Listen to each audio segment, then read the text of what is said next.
शीशा के जैसा साफ हुई। वीर होते कैसे हैं, किस लिए किसी का इतिहास गाया जाता है।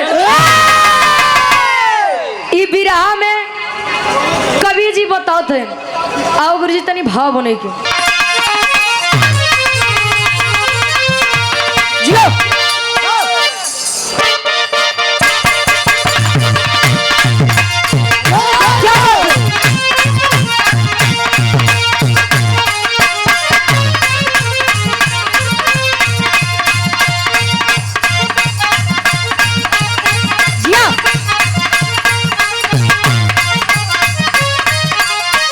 आज ले तो बाहर फोटो, आज ले तो बाहर फोटो, अरे जवान धोइले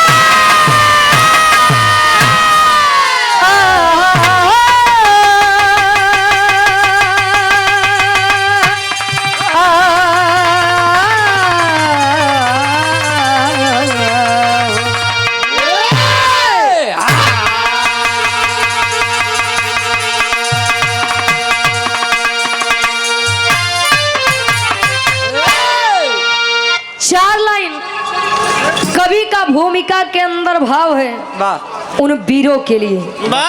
कैसे चलो भोला यादव भैया जी हमारे बिरहा के बहुत बड़े फैन हैं। सोशल मीडिया पे आप बहुत सम्मान देते हैं, प्यार देते हैं, आप ही हैं। अच्छा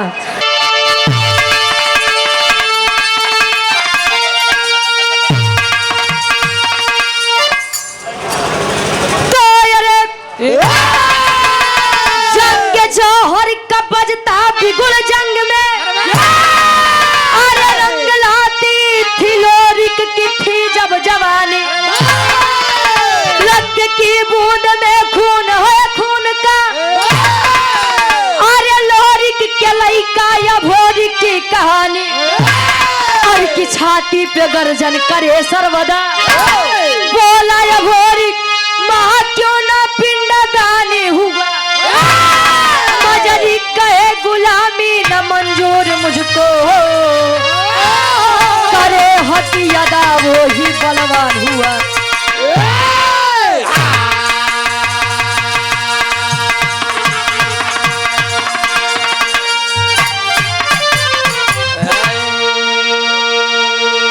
जंग जौहर का बजता बिगुल जंग में, अरे रंग लाती थी लोरिक की थी जब जवानी, रक्त की बूंद में खून है खून का, लोरिक के लइका या भोरिक के कहानी। ए भैया कहानी के तनी आप लोग ध्यान से समझिए। वीर लोरिक और रानी मजरी के बीच में एक लइका जेकर नाम अघोरिक बताया गया। वीर लोरिक इस देश दुनिया को छोड़ के चले गए और ये दुनिया का सत्य है। आया है सो जाएगा राजा रंग फकीर, अरे कोई विमान पे चढ़ चला कोई बंधा जात, जो आया है उसे जाना है चाहे 4 दिन आगे। अच्छा 4 दिन 5-6 धीरे धीरे समय बीता। अघोरिक जब बाल्यावस्था से किशोरावस्था में प्रवेश किया, मतलब लड़के से जब ओकरे जवानी आए, तब माई दुर्गा के चौरा पे बैठ के पूजा आराधना विनती इबादत करे। एक दिन माई दुर्गा से सवाल करत बा। कैसे सवाल, पूरे बिरहा के निष्कर्ष कवि जी गजल के भाव में देते हैं। कैसे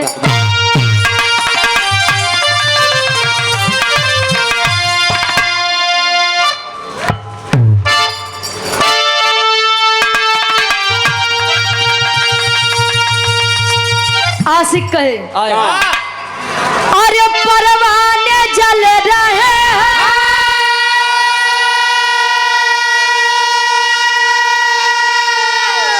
अरे परवाने जल रहे हैं, तेरे इश्क में तमाम, अरे जानम आए होए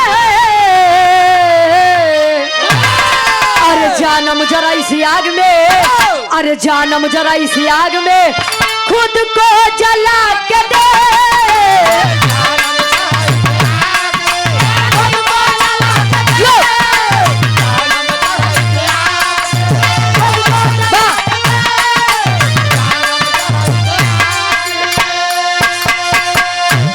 परवाने जल रहे हैं तेरे इश्क में तमाम, जानम जरा इस आग में खुद को जला के देख। लेकिन कवि का भाव है उन वीरों के लिए एक लाइन कैसे, अरे तो बोला है वीर बघेला,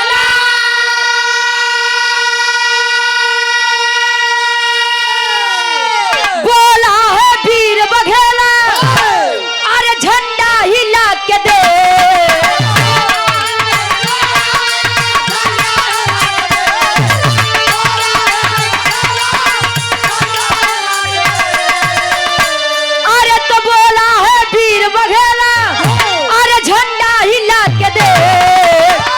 अरे हट जाएगा समर से, अरे हट जाएगा समर से, अरे पंजा मिला के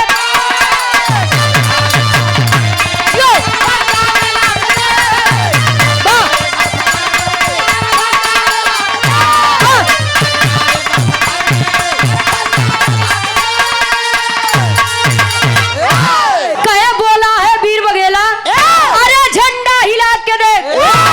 हट जाएगा समर से तू पंजा मिला के देख। बस दूरिये से कहा हम बड़का वीर यही है, जब सामने से मुलाकात हुए तो मार भागे लगा तू वीर नहीं है।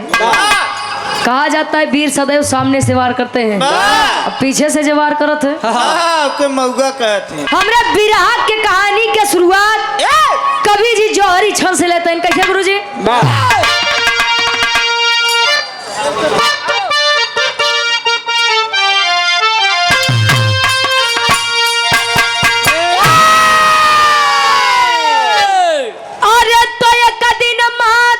मजरी से भोर के आके बोला, कब से तुम हो मासोई, अरे अब ना अखियां खोला, पिताजी मेरे सामने तलवार हाथ में साथ, जिनके माँ दुर्गा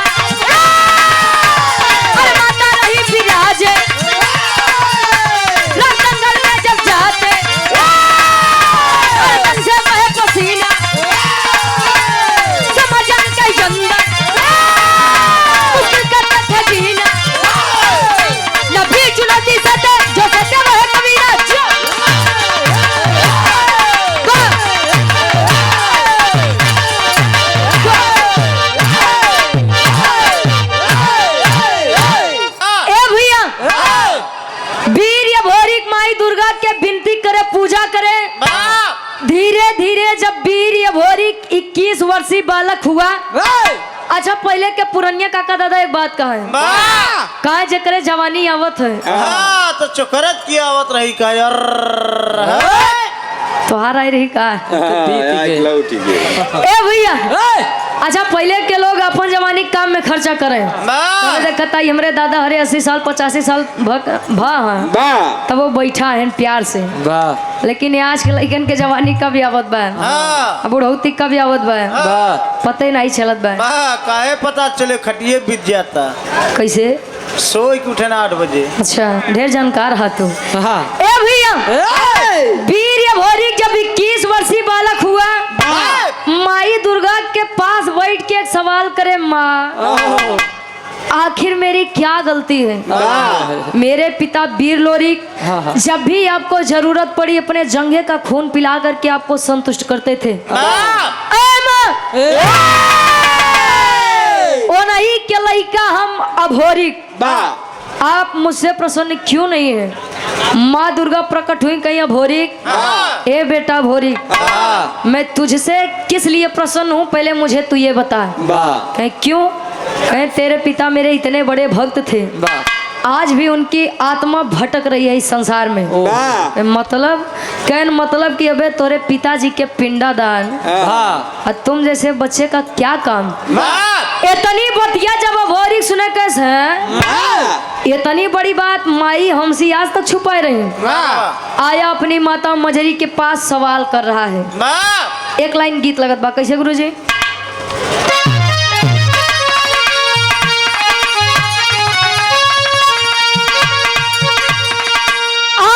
झूलनी पे उड़ानी, अरे झूलनी पे उड़ानी, आई जहाजिया उड़ा दो, आई जहाजिया उड़ा दो, हमार पाई से बड़ा जहीरा जड़ा दो, हमार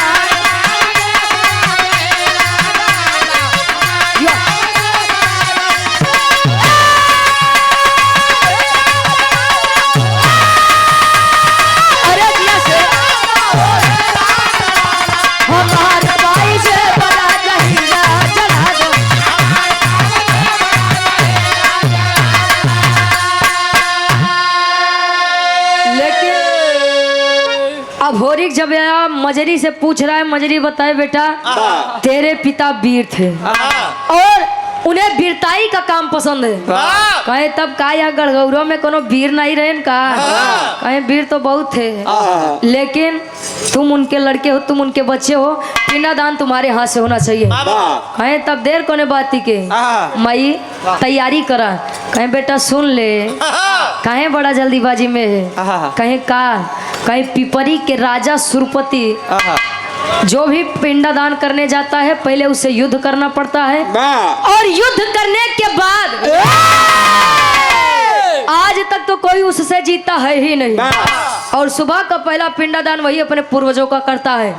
अरे तनी बतिया भोरिक सुना कहे माँ ए माई अपने लड़का के तू हल्के में ले थूगा या ता आर या ता पार। सुन मेरी बात कहे का, अरे वीरताई के हमारे, अरे वीरताई के हमारे, आई तिलकिया लगाव, आई तिलकिया लगाव, हमार माई हमके रण में पठाव।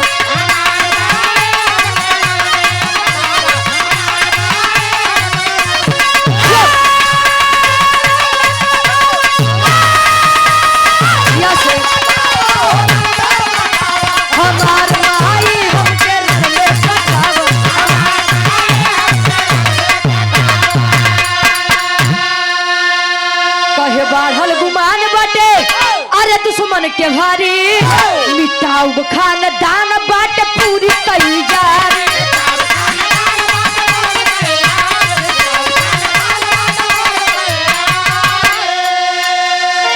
अरे ममता के अपने, अरे ममता के अपने पीरितिया जगावा, हमार माई हमके रण में पटा।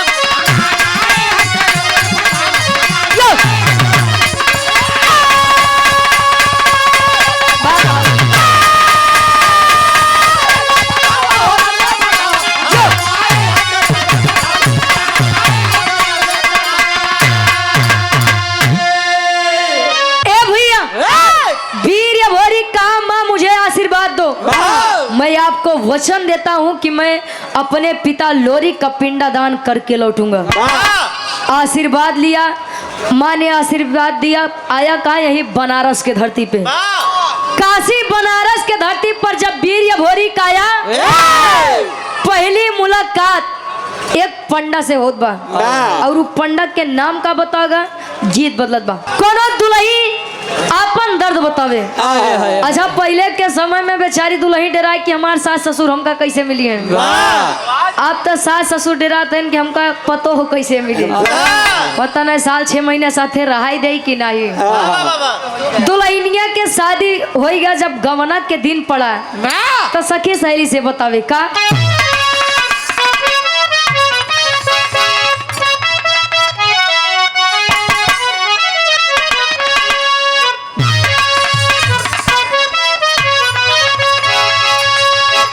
अरे जब से गवनावा के दिनवा धराई, जब से गवनावा के दिनवा धराई, रतिया में नींद आवे देह पियराई। जब से गवनावा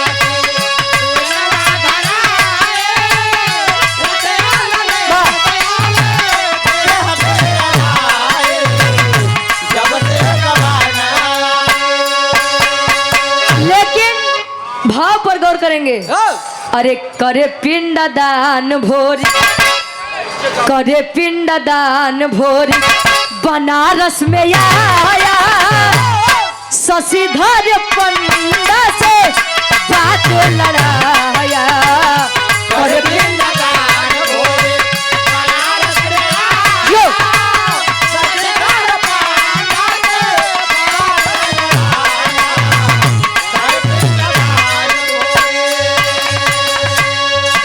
भोरिक बनारस के धरती पर आया तो पहली मुलाकात शशिधर पंडा से हुई। शशिधर पंडा कहे बेटा इतनी सुबह सुबह यहाँ पर क्या कर रहे हो?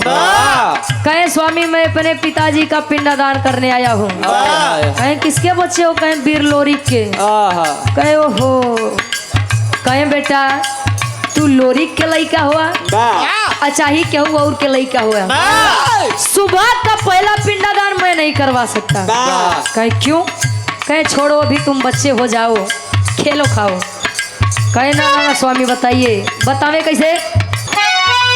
कहे पंडा पहले पिंडदान करी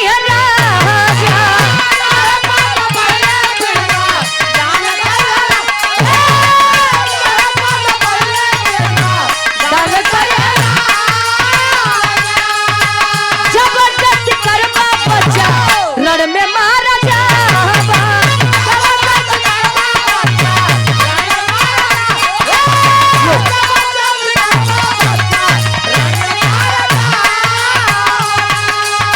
जबरदस्ती करवा बच्चा रण में मारा जावा। सुन के खबर भोरी, क्या बात है? सुन के खबर भोरी तन में गुस्सा आया शशिधर पंडा से बात लड़ाया।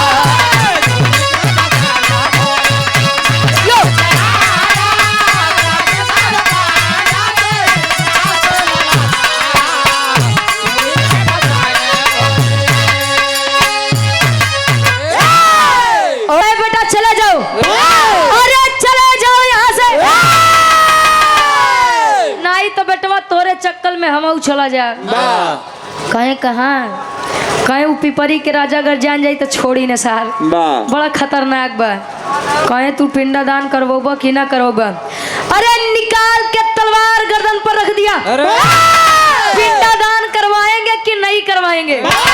करवोबा कि ना करवोबा? करवोबा कि ना करवोबा?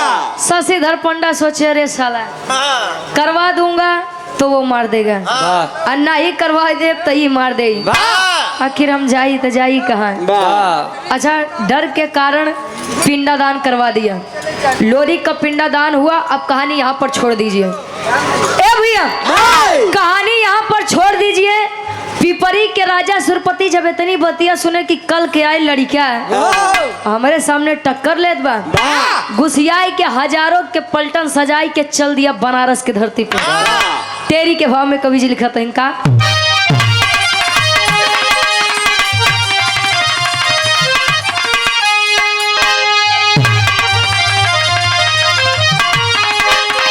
अरे जवानी जंगी जूझे जमके, अरे जवानी जंगी जूझे जमके, तलोरिक पूतिया भोरी कहे मिटाऊ हमके रहो हमके रहो हम।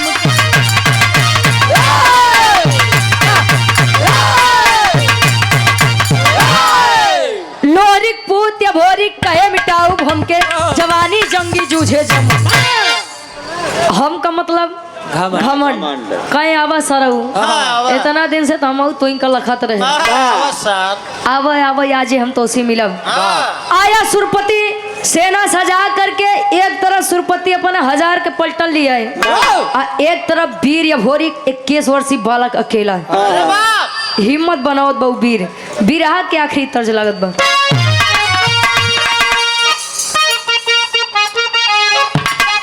क्या बात है कहे दुल्ही बतावे आर्य सासु मारे तनवा आर्य सासु मारे तनवा आई न नदिया मारे तनवा रे तनवा हई हो कि तनवा हई हो मा तो हमारे भैजन के सारा रे तनवा हई हो मा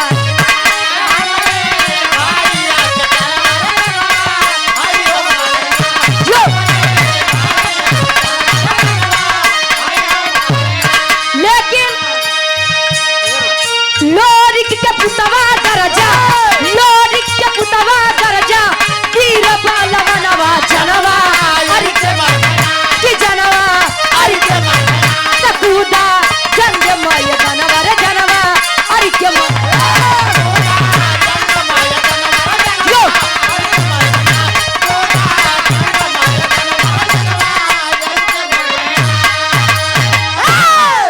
चल दिया सजा के पलटन और जौने समय वीर ये भोरी तेगा तलवार भाजे अतः सैकड़ों वीर ऐसे धराशायी हो जाए।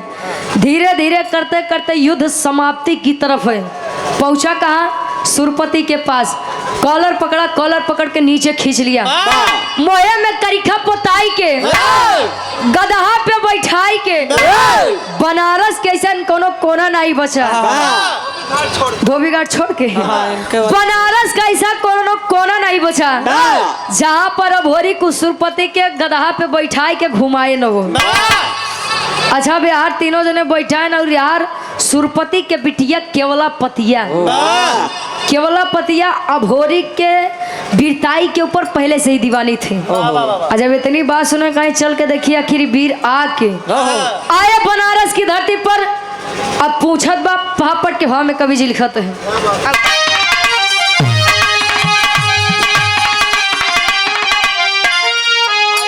अरे आई केवला पतिया बन हसीना जीना मुश्किल बा अरे तो आई केवला पतिया बन हसीना जीना मुश्किल बा तब बात का इज्जत भोरी का है छीना जीना मुश्किल बा।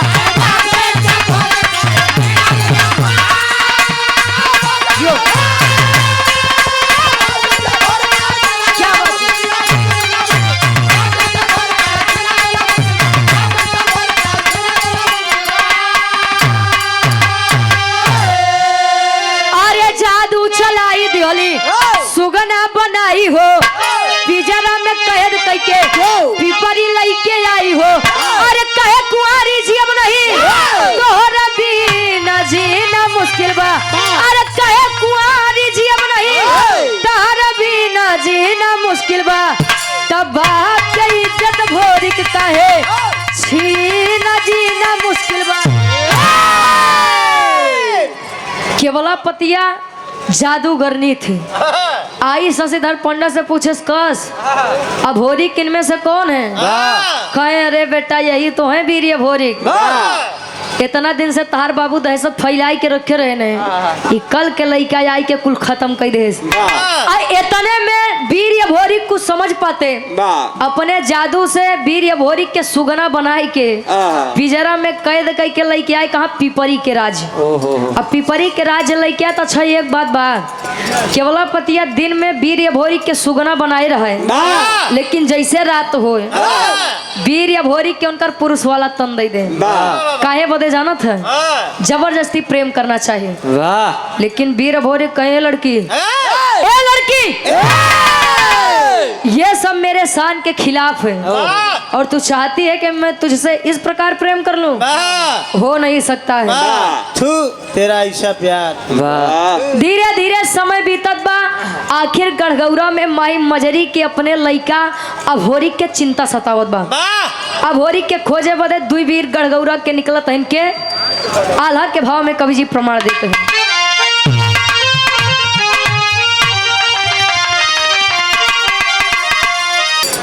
अरे तत्तड़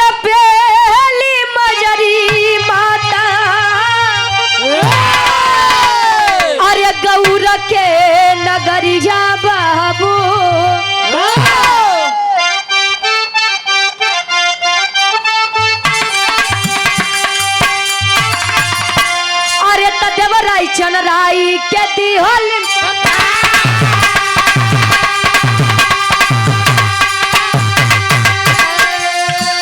धीरे धीरे आई गईले काशी के धरती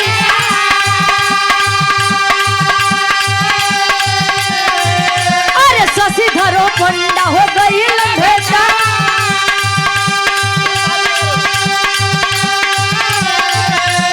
लगले बतावे पंडा पूरी खबरी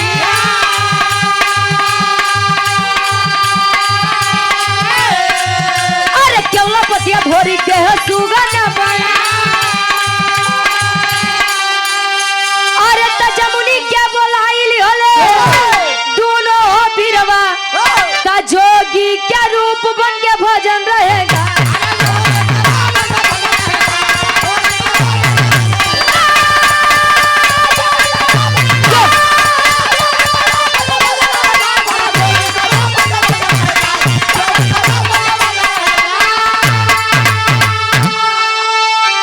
और यार ए भैया गढ़गौरा के दुई वीर जेकर नाम देवराई और चनराई बताया गया। माई मजरी कहे कि जाई के देश के राज्य के राजकुमार के पता कई क्या बा आए दोनों वीर काशी के धरती पर बनारस की धरती पर आज शशिधर पंडा से मुलाकात हुई।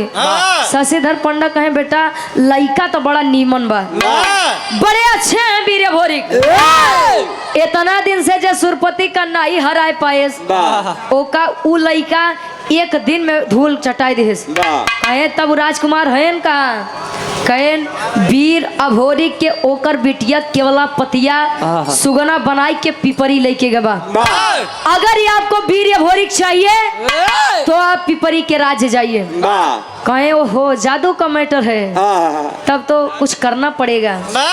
जमुनी माई के बोलाए तीनों जने जोगी के रूप बन के भजन गावत पहुंचे कहा पिपरी के राज्य यार केवला पतिया कहे चला इतना दिन प्रेम करे ना ही सीखा जबरदस्ती करत करत हम थक ही गए आज हो सकत भाव भजन सुनला तो तोहरे मन में हमरे प्रति भजन करे के इच्छा जागी जाए लाई के आई नीचे पिजरा बगल रखी तब ले जमुनी माई देखी कहीं ओ माय गॉड बेटा या भोरी माते वहां पर फंसे हो कहे माई निकाल ले तू मारे बा हमार जिये नरक करे बा कहे चिंता मत करो माई जमुनी अपने आशीर्वाद से वीर भोरी के पहले जैसा तन दे अब केवला पतिया कुछ समझ पावत उसे पहले केवला पतिया के गदही के रूप दे दे अब केवला पतिया गदही के रूप लिए अपने पिताजी के बगलिए बेचारी खड़ी हुई के लगी नहीं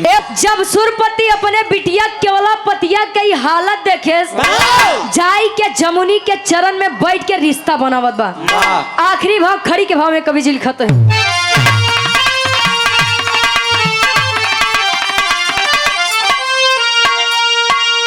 अरे तुम्हारे गलती जमुनी के आई चरनिया धई के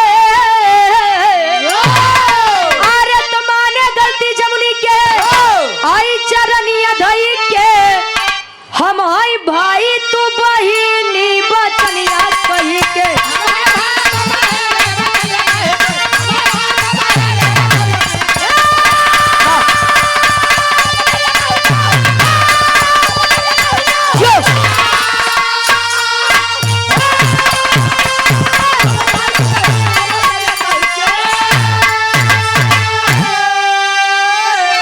जाई के गलती मानत बा तू हमार वही समान हम तोर भैया समान हमार बिटिया हमार जान जिगर के टुकड़ा बा ओके कुछ न कर जा ओके छोड़ दा चाहे तो हमार जान ले लिया इतने में वीर भोरी निकाले तलवार कहे सरऊ तो छोड़ब ना छोड़ूंगा नहीं तुझे काट लूंगा सारे तेरा क्या गर्दन पूरा बोला करा कहे हुआ तो छोड़ दे अपने बिटिया के सहारा लेके हमें सुगना बनाए रहा अरे वीर होते तो सामने से वार करते साले पीछे से वार करता है माई जमुनी कहे बेटा तनी शांत रहो बड़का या वही गुस्सिया न है शांत रहो बताओ थे हम कहे कर इज्जत तू खुदे ले ली है अब ओकर जान मार के का करबा छोड़ जाए के कहे माई का छोड़ब तब एक ही शर्त पे।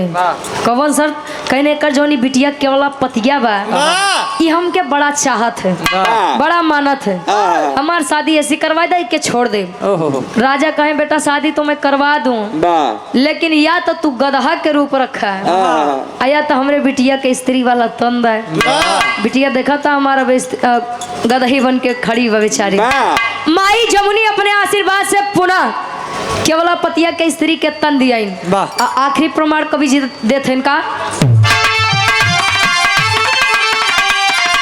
गुरु बिहारी गुरु गणेश सॉरी आओ आओ। अरे केवला पतिया भोरी के हो गईली हो शादी, शिव भोरी पैदा भइले पिपरी मिली जा।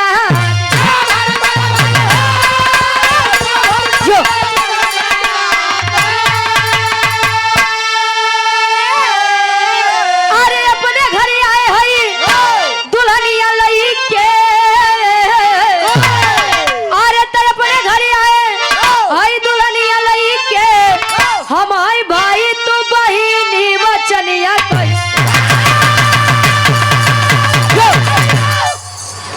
यार। कहे केवला पतिया अभोरी के हो गईली हो शादी हो, शिव भोरी पैदा भइले पिपरी मिली आजादी हो। केवला पतिया भोरी की शादी हुई, दोनों के संयोग से एक बच्चा जन्म लेता है जिसका नाम शिव भोरी बताया गया। देखा दौलत के लड़का के नाम कुबई, कुबई के लड़का के नाम वीर लोरिक, वीर लोरिक के लड़का के नाम वीर भोरिक, वीर भोरिक के लड़का के नाम शिव भोरिक। उनकर हम याद कैले, हमारे किया नहीं याद बा। ए भैया हमरे विराट के शीर्षक लोरिक के पिंडादान और अभोरिक की शादी, आखिरी में खानदान के परिचय।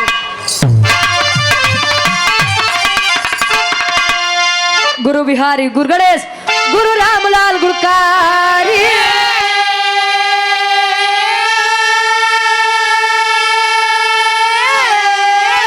अरे स्वर्ग से चंडिका कवि बच्चन जी बने पूजा।